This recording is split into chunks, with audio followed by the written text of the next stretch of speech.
We're vastly improved from where we were just yesterday, not nearly as windy. I'm actually seeing a little blue sky peeking through the clouds over there, so the rain has not been an issue. We had the saturated ground in Galveston proper. We were concerned that any more rain would cause street flooding. That's not happening. Now, the storm surge is what we've been most concerned about, and the surf is still very rocky this morning. It appears to have died down some earlier when we were out here before dawn. We definitely saw some very high waves, but it is unpredictable. We thought we were safely up the beach. I'm lucky to have these very tall boots on. Photographer Beatrice is not as lucky. Her boots are not as high. She has wet feet right now because the surf came up on us really quick. Now, we were looking for flooded roads because of the storm surge. Didn't find any of those in Galveston, so we took the ferry to Bolivar Peninsula, and there we did indeed find some flooded roads. So we have some video to show you of some of the flooded roads. First up is First Street, what's left of it. Water lapping from Galveston Bay over the road. The man driving that pickup truck, he pushed it to the limits, but he was able to make it across.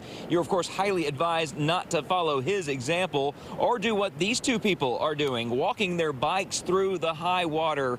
Turn around, don't drown is a saying we all know. Thankfully, they too made it out of the water safely. Now, as far as heading to the beach, what I'm doing right now, don't even think about it today. The waves were very high, as I mentioned, when we got to the 61st Street Pier around 6 this morning. That's where I was yesterday. They were even higher, courtesy of Hurricane Francine. And we told you yesterday that Galveston County Judge Mark Henry's biggest concern was that storm surge. And while it did flood roads on Bolivar, it reached the seawall here in Galveston. It did not cause widespread problems. But had it, Judge Henry says the county was ready. I would rate it as a good response, but it was a relatively easy storm to deal with. We've had much worse. But yes, we had additional deputy sheriffs and deputy constables go down to protect private property concerns on Bolivar over the night. They should be heading back this way by now. Again, we're going to be lifting that voluntary evacuation here in the next couple hours.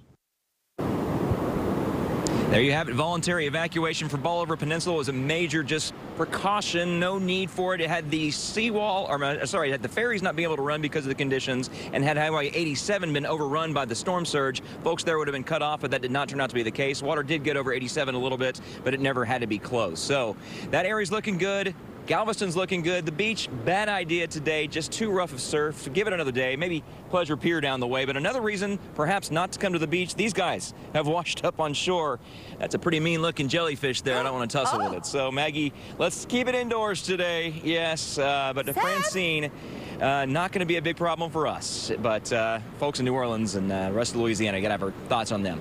Yeah, we know what it's like all too well. Have you ever been stung by a jellyfish? You gotta move away from that thing. I have not, and I'm not about to start. No, don't. You know what you have to do when you get stung. You have to, like... yeah, well, I know one remedy. I know. I don't think Beatrice wants to do that for you. She's already dealing with wet boots. I'm thinking we're close, but we're not that close yet. Yeah.